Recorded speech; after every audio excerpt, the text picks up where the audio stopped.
If you're listening to this podcast and thinking, I'm the only one, let me tell you, you're not special. It's This is a condition that afflicts many people, even at the very, very top. And it's not just an imposter syndrome of, am I going to be found out? But I'm convinced that I'm not the right person. I'm convinced I'm going to fail. I'm convinced this is not the right thing. Where were you in the first years of my marriage? Because I didn't know about Say More, but I've been using Tell Me More for a while now, and that was transformative to our marriage. If you think about most human beings, can you really say this person's a really bad person, this person's a really good person? Everybody is made up of things that they're not proud of and things that they're proud of. And this is why I say that it's not power that corrupts, it's pressure that corrupts. With pressure comes another force, which is power. And power distorts. It isolates, it distorts. The minute power walks in the room, people see you differently. So if there is somebody who is courageous enough, who is caring enough, who is skilled enough, and he checks all three of those boxes to give you feedback, listen to them and don't say anything other than thank you.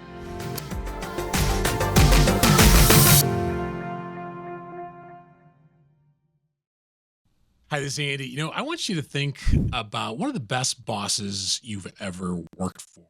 Okay? Got that person in mind? I can think of somebody. And what is it that made them great?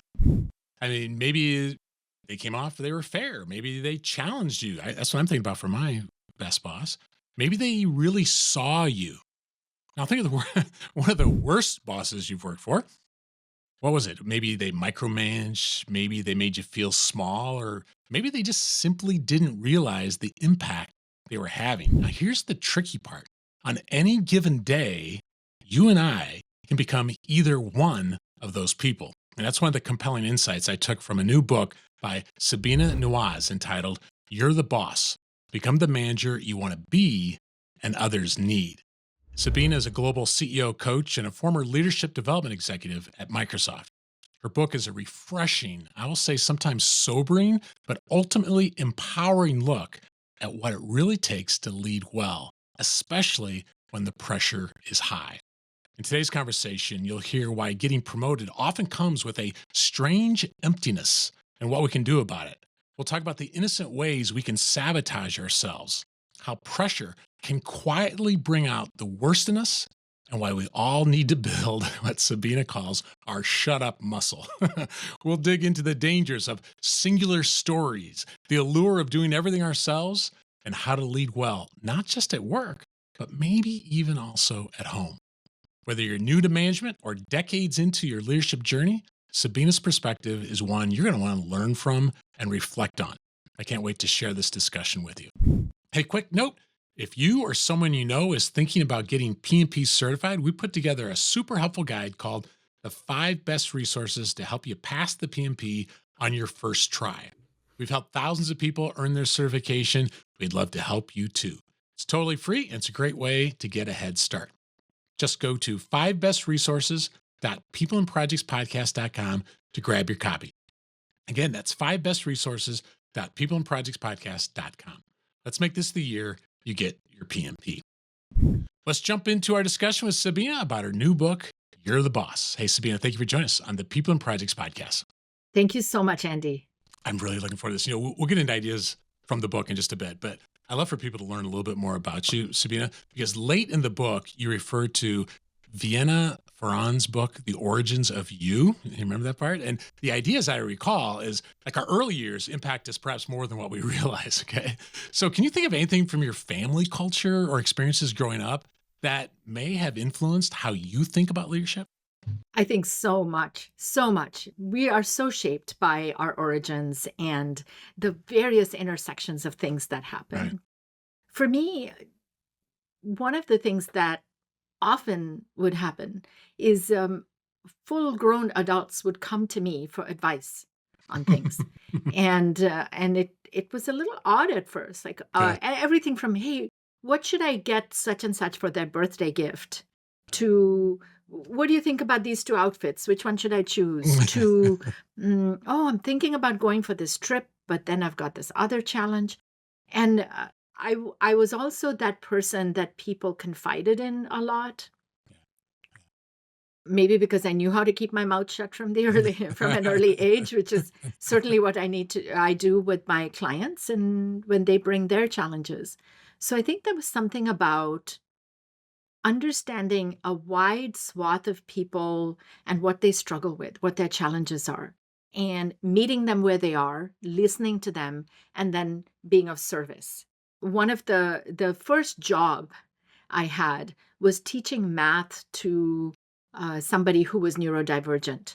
She was several years older than me. I want to say about 4 or 5 years older than me, and I was her math tutor, and it was all about, for me, a lot about teaching, coaching, listening, tuning in to meet other people's needs. That was definitely something that I spent a lot of time doing growing up. I also grew up in a household that had a lot of violence in it.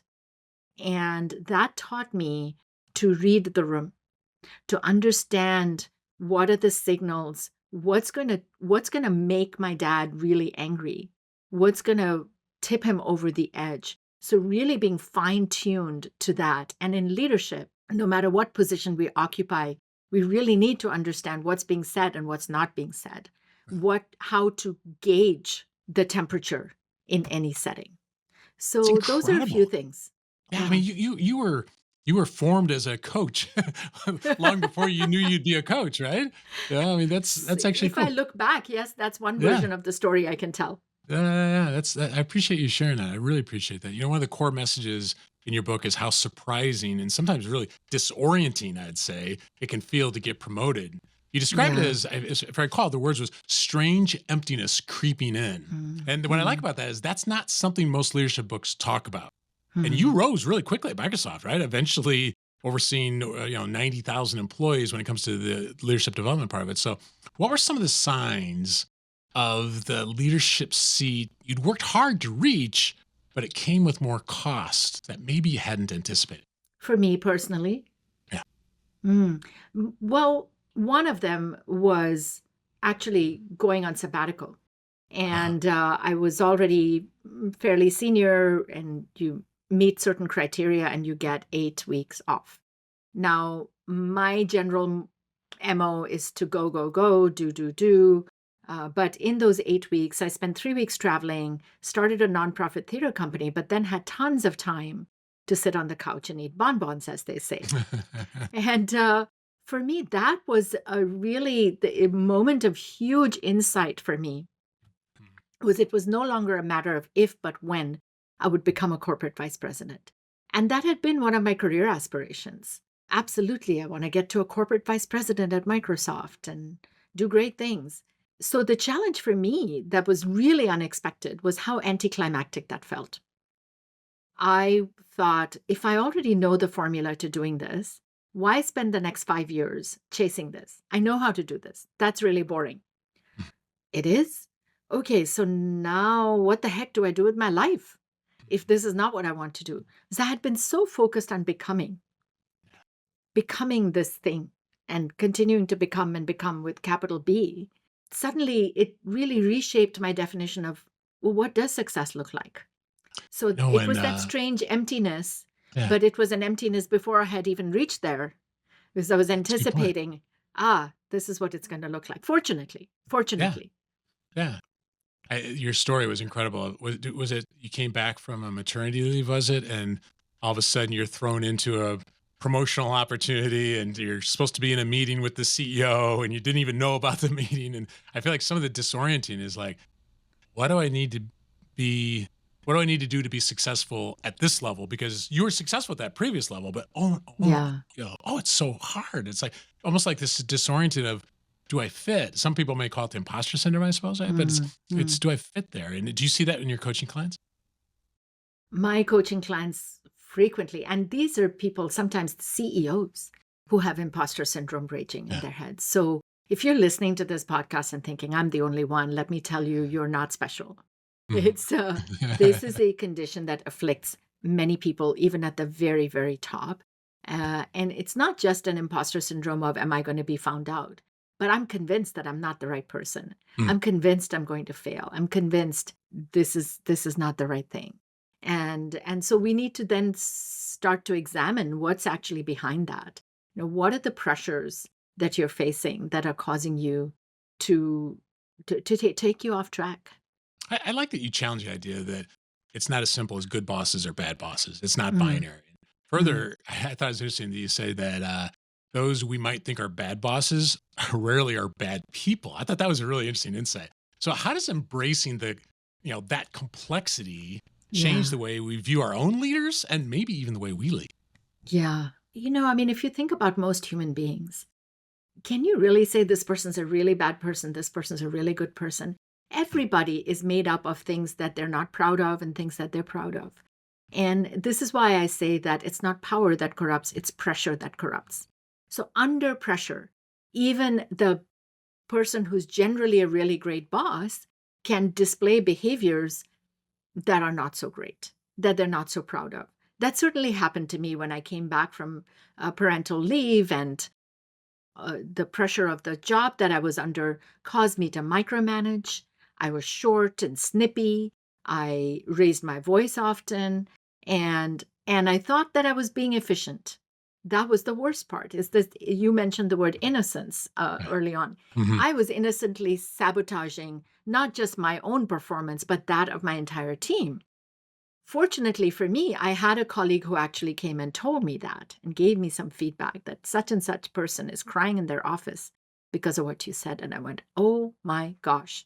I was like, my whole body flooded with shame. And I went, how did I morph from being a boss that people loved working for, from being someone who is caring and nurturing, to now somebody who people are afraid of and maybe don't even like?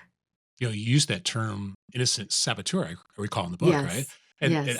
I just thought that was interesting because I don't think most of us wake up and say, I'm gonna sabotage my life today." Like, Right? we don't, Yes. right? But how is it, have you found through your own experience, but also through the one of those you've worked with, how do we unknowingly fall into Yeah. that trap, do you think? Yeah. Yeah. I think we unknowingly fall into it because with pressure comes another force, which is power. And power distorts, it isolates, it distorts. When the minute power walks in the room, people see you differently. And it's like a broken volume knob. So everything that's coming up is muted. It's cushioned in praise. So you have no idea that when they're saying, "Yeah, this is fine. This is a great idea," they're actually meaning, "I've started a secret group chat about your management style." Right. Right? So you don't know. And so you continue doing what you're doing, thinking that's the right thing. And in fact, you should do more of it. Yes, boss, that was so funny. But that was such a brilliant idea. So I'm innocently, not knowingly, doing even more of the things that are actually tanking productivity and not getting the feedback. So I actually have a set of questions at the end of the book that you can answer, because if nobody's going to give you the full truth, what are some diagnostics? What are some ways in which you might be able to track when you're about to go off track? And a few questions, if you don't want to, read the book or Please give it answer so all I the love that. questions. Yeah. Yeah, here are a few top questions. One, are you the only one who's bringing up ideas? Does anybody ever disagree with you? Are you the one who's working harder than everyone else, creating the staff meeting agendas and working harder than other people, staying longer, working on weekends, etc.? Do people say you're funnier, smarter, faster than you know you are? These would be some questions as a litmus test to say, I might be veering into things that I'm not aware of. I might be innocently sabotaging myself. You actually had somebody who said that people are laughing more at their jokes now that they took, wasn't it something Yes, like that? Somebody exactly. they're like, "I didn't get Exactly. funnier, but people are acting like I'm funny," or something like that. Yes, yes. Yeah, I've had several people now tell me that. yeah. One CEO I was working with, on the eve of him, the CEO ship being announced, he said, "You know what, Sabina, tomorrow morning, I'm going to be a lot funnier." And I said, "What do you mean?" "Well, because of my title, nothing else." Yeah, it's something like you said, it's an example of something to watch for. what'd you say, faster, more clever, more funny, or whatever. Yeah, I think that's interesting. I thought it was interesting how you talked about left unchecked. Pressure makes monsters of us all. I've Yeah. really been thinking that one through, and actually not even just for work, even at home. Right when I'm under Yes. pressure, here's what I find, Sabina. If I'm not careful, I fall into the controlling behaviors like you talk about in the book. Of Oh, I'll just do it myself, and yes. and when I'm more self aware, I Yes. found that intentional breathing, for example, can help me. But Yes. I'm curious, like some specific things that you personally do to help you navigate Mhm. pressure situations in a way that helps keep you from being a monster. Mhm. Well, first of all, I my younger son keeps me honest, Mm. and I try to be very careful not to be defensive or attacking when he does tell me the truth. So he goes, "You're doing that thing again," and I go, "Oh, yeah, you're right. Thank you so much." Yeah. The other day, he said, "When you say things that way, it sounds fake." And I said, "Say more." I, every bone in my body was gonna wanting to say, "No, it doesn't. I'm not being fake. I really value being real." And I'm like, "Say more. Well, what is it that's showing up like that to you?" Mm. So if there is somebody who is courageous enough, who is caring enough, who is skilled enough, and he checks all three of those boxes to give you feedback, listen to them and don't say anything other than thank you. So Those are that's two words that you talk about in the book: say more and thank you. Right? Sometimes in exactly, those situations. Yeah. exactly, exactly. And and as I say in the book, I use say more in two situations. One when I'm genuinely curious, and two when I'm genuinely judgmental. And that's another way when you are feeling snippy inside to simply manage yourself to say just those two words. Say more. They don't know which one the curious you or the judgy you is coming out. They're just being invited to say more. And of course, every single time I say that, I am humbled and I learn something new. So that's one way to manage when your pressure is going to bring out the worst in you. The other another piece is to for me is to recognize my relationship with time. You talked about controlling. I just get faster and I get very impatient. I am one of those characters. I also listen to books at 1.5 times the speed, Right, of course. usually. But if you're listening to my book, you might want to listen to it at one time the speed because I am so I fast, agree. usually. I agree. So Yeah. it may not be intelligible at 1.5 times the speed. Mhm. So for me, I intentionally go, okay, how soon does this need to be done? And every time I ask myself that question, I go, oh, it doesn't even have to be done today. In fact, I can do this next week. So that helps me reduce my own pressures that I've artificially created for myself. And if it's coming from someone else, I always assume it's needed faster than it is. So I've trained myself to ask people, by when do you need this? And then they tell me, and it's always later than I would have thought. So interesting. That's a good word for project managers. That is a good word. I don't know if you exactly described the flash, but in the book, I think that's kind of the person, right? The person is like, go flash, flash, flash, flash. And Yes, the only way I know how to get out of that mode is what I mentioned just in passing of the, oh wait, I'm rushing. Stop rushing. Take a breath or go take a yes, walk or, yes, it's just sometimes little things like yes. that can make a difference. Yeah. Yes. So the biggest thing I say, if you zoom out of all of this, is when you're Mm, under pressure, do nothing. Now, mm, that is really counterintuitive, isn't it? right. Because most of us under pressure, we're going to double down, we're going to sacrifice our date night, we're going to sacrifice the gym and just do more. And that, of course, will bring on more and more. And pretty soon you're stuck in the minutia and getting more and more pressured and acting out in ways that you shouldn't be. So there's this practice called blank space, which is taking 2 hours a week of completely unplugging, not reading, not talking, not doing. It's the closest thing to workplace meditation that I can describe. And it comes from the fact that most research shows that most of our insights come when we are in the shower, when we're on a commute, when we're exercising, because this active part of our brain is not doing, going. And we discovered that the answers we're so looking for, that we're under the gun to produce, are already there hiding in plain sight. So do nothing. What's phrase? Don't just do something, stand there, right? As Yes. a play on the Yes, phrase. exactly. I love that phrase. Yeah, yeah. When it comes to changing how we lead, because hopefully, eventually, and I think your book does a good job of these might be ways to recognize you need to change, then we need to change, right? I thought the phrase "stay small for longer than you think you need to" felt like both a Mm, wisdom and warning. And mm, so what do you mm. mean by that phrase about stay small longer than you think you need to? And can you think of ways that you've used that advice yourself? Yeah. Every single person I work with is an overachiever. Not just an overachiever, but highly successful. And they will tell you they didn't get there by playing small.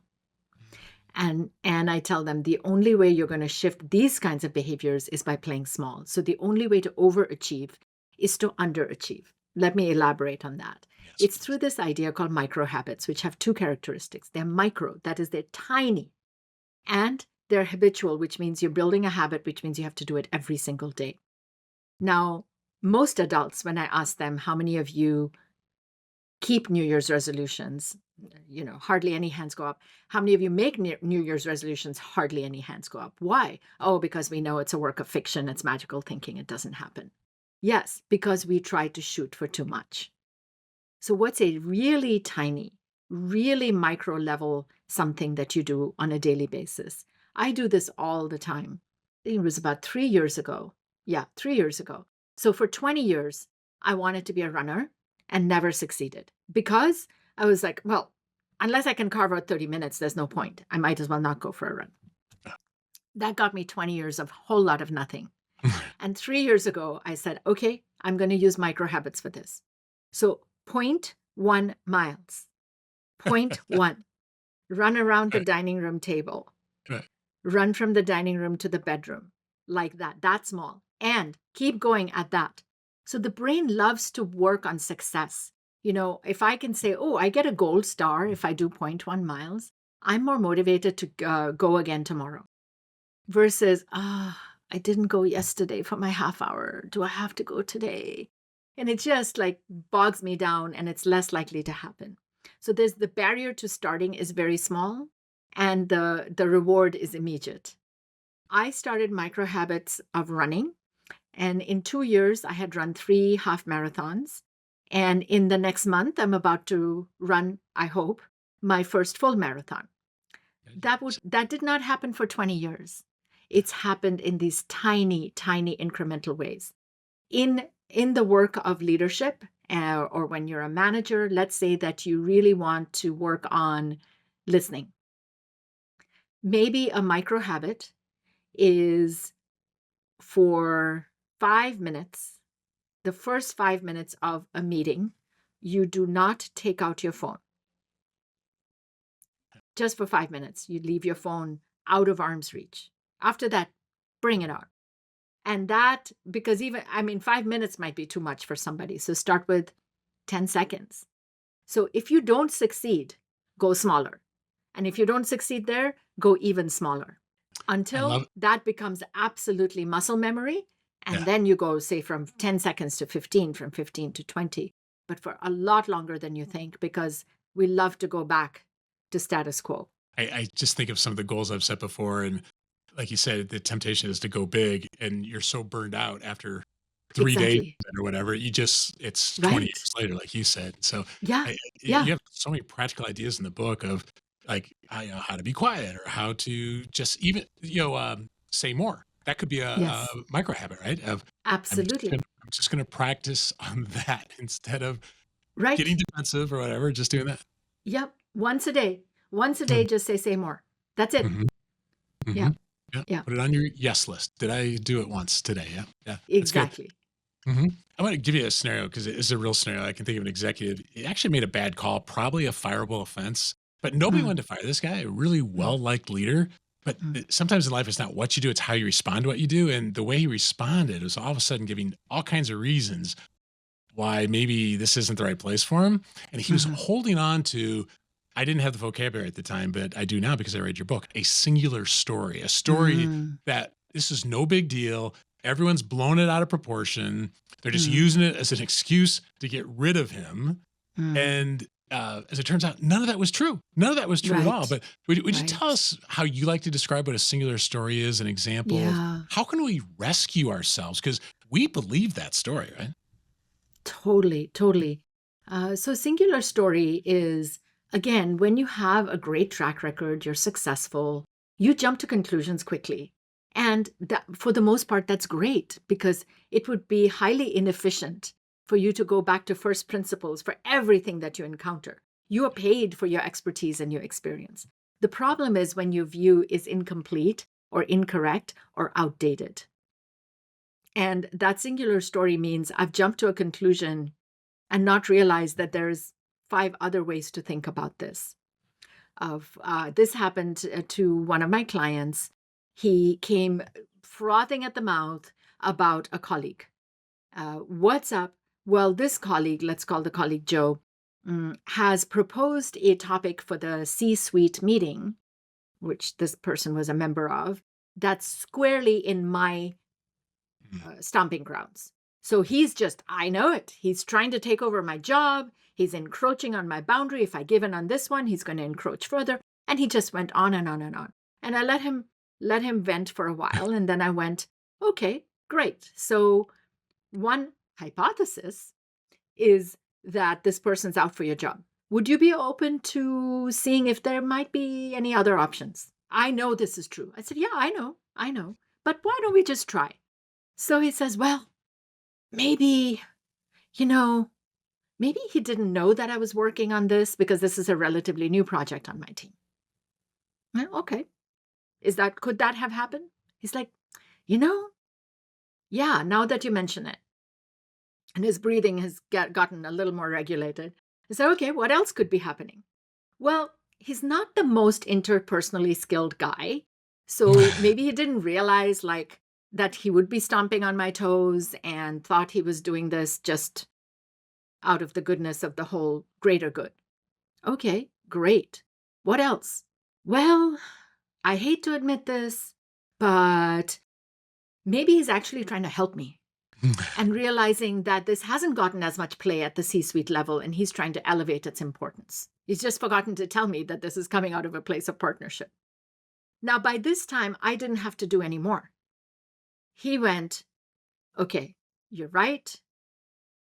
It could be that, but it could be all these other reasons. So my next step is to now go and just be curious as to what was behind this person's reason for proposing this as an agenda item. And guess what? Of course, this person was actually trying to help this initiative. He was not very interpersonally skilled, so hadn't cross-checked those boxes. And they ended up co-presenting at the C-suite and getting more funding for this project. Wouldn't have happened if he had gone in there ready for battle. So that's a singular story in action, and the antidote to the singular story. And a cue that you're really in troubled territory with a singular story is the more righteous you feel, the more you would benefit from a healthy dose of making multiple meanings, multiple stories about what might be going on. From that section, I took when I'm feeling defensive, when I'm feeling righteous, when I've lost curiosity about other perspectives, or something you mentioned before, I'm getting silence from my team. Yes, silence from your team. Exactly. Doesn't mean that they agree with you. It means that they're going, okay, you've got your story, but it's the boss's story. I don't have the energy to argue with it. This tool of making multiple stories, multiple meanings has been helpful for me even in my marriage. It's like where my husband will do something and I go, oh my gosh, there he is. He rolled out the garbage late to the curb and that's why it's not empty. And I go, wait a minute, what else could have happened? This was the day after Thanksgiving. Maybe they postponed their garbage pickup by a day. And that helps me go in with greater curiosity. Where were you in the first years of my marriage? Because I didn't know about Say More, but I've been using Tell Me More for a while now. And that was transformative to our marriage because because usually if I'm feeling defensive, my wife didn't mean that. Right. And I think we could say that. I mean, I know there's organizational politics in companies, but sometimes, in fact, maybe most of the time, those people are not trying to jab us. Right. But if we can just be like, say more, or, well, thank you, say more. Yes. I think a lot of us would benefit from developing what you call our shut up muscle, if I got the terminology right from your book. So what do you mean by that? And how do you personally flex that muscle when you're tempted to just not shut up? Right. I mean, as a coach, I coach a wide range of people. And so sometimes when a client is saying something, I want to jump in and go, well, actually, no, that's not what it is. It's All right. this. And I have to, like, yeah. So a few things to do tactically in that shut up muscle is the more power you have, the more you want to shut up first. Because if you're the first to speak, no one will disagree with you. People will go with that. And then you are in the danger of going into that singular story. So, first of all, be the third person to speak, not the first or the second. If you're on a video call, put yourself on mute by default. That works well for me. Because by the time I go fumble my way to the unmute, I Right. go, and Hmm. it just gives me those few seconds to go back to managing myself. You can also take what I call margin notes. So if in the main body of your note taking, you're writing notes of what's going on, in the margins, you write down your own thoughts and ideas. So you're not afraid of losing them. And you can go back to being fully present to what they're saying. And oh, by the way, let's say you took 5 margin notes, 3 of those were shared by somebody else already. Great. That allows them to feel smart and add value to the conversation. It helps them grow. And the 2 things you do add are unique. It sets you apart. It helps you earn your paycheck, if you will. I I seem to recall you had a quote as something along the lines of, "Be careful about feeling like you always have to correct or clarify everything." And that's a time where I feel like it would be good for me to remember the shut up muscle of like, does that need to be clarified there? Maybe not. I mean, Exactly. right? Yeah. So correct. Exactly. Not everything needs to be clarified. I've been doing a lot of podcasts with the book coming out, Hmm. and sometimes you haven't done this, Andy. Good. Just to make sure we're not Yeah. guessing here. But Yeah. sometimes a podcast host will say something that's factually not exactly right, Mhm. mm, and every bone in my body wants to go, well, no, actually, I did not work for that organization, or Right. whatever it is, right? Right. It Right. wasn't 9,000, it was 10,000. And I Right. just keep my mouth shut because does that really need to be corrected every single time? I mean, Yeah. there's a written version of my bio out there, which people can see. If it's not hugely important, it's not creating confusion, it's not unethical, maybe that's not the thing to really focus on. Yeah, it's not going to affect decisions. It's just yeah, do yeah. And I'm thinking everything you've been saying. I've been thinking about at home as well. And there's so many ideas that people are gonna have to get the book to know more. But let's just end with this because we have a lot of parents who listen to the podcast. Sabina, Yeah. can you think of some ideas from the book that we could apply as we seek to lead at home as well? 100%. So just I have to share this story. A client of mine went to my Seattle book launch and he said, my wife and I read the book together and we found the yeah, but 360 Yeah. yourself and multiple meanings we're going to immediately try with our kids at home. Would you consider now writing you're the parent in Oh, addition to you're the boss? Take everything you've written and just put it in the frame of parenting. So I think it does apply a lot to friendships, to relationships of any sort. And as a parent, the multiple meanings, coming up with many different ways to interpret that singular story actually originated with my kids because I thought about what do my clients get into trouble with the most and how can I inoculate my kids and train them from a young age. But we do that naturally in our family now, is when one of us gets activated or righteous, it's a natural process for someone else to say, well, yeah, that might be true, but it could also be this and it could also be that. And awesome. so that really helps. We help each other, we coach each other in a way with that.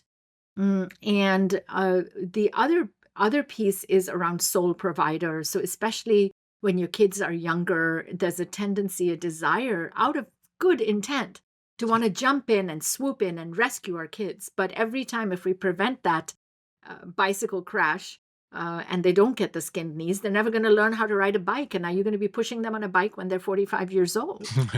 So I think there's something about stopping your own sole provider tendencies and allowing little things to go in different directions. Andy, when you mentioned control, one of my clients who was buried at work, and then she said, and after dinner I work, and then I cannot go to bed till midnight because then I have to load the dishwasher. And I said, whoa, whoa, whoa, whoa, whoa. You've got 4 kids at home. Why are you having to load the dishwasher? and a spouse. And she said, well, because none of them puts the fork down in the right direction. And I thought, okay, are you listening to yourself? And sure enough, when she stopped doing it, the dishwasher didn't get run a couple of times. And after that, people learned that they needed to load the dishwasher. And did the forks get destroyed when they weren't loaded with the tines down? No. And she had a little bit more time on her hands. So good. There's so many lessons. For those listening, you've just gotten a very brief introduction to what's in Sabina's new book. If you'd like practical tools and ideas to help prepare you for greater levels of responsibility, I highly recommend you get a copy of You're the Boss. I put links to the book and the book's website in the show notes for this cast. So, Sabina, thank you for joining us on the People and Projects podcast. Thank you, Andy. Special thanks to Sabina for joining us here on episode 467 of the People and Projects podcast. There's many things I like about this book. It just gives I think, a realistic view of what it means and what it feels like, more even, about moving to a higher level of responsibility.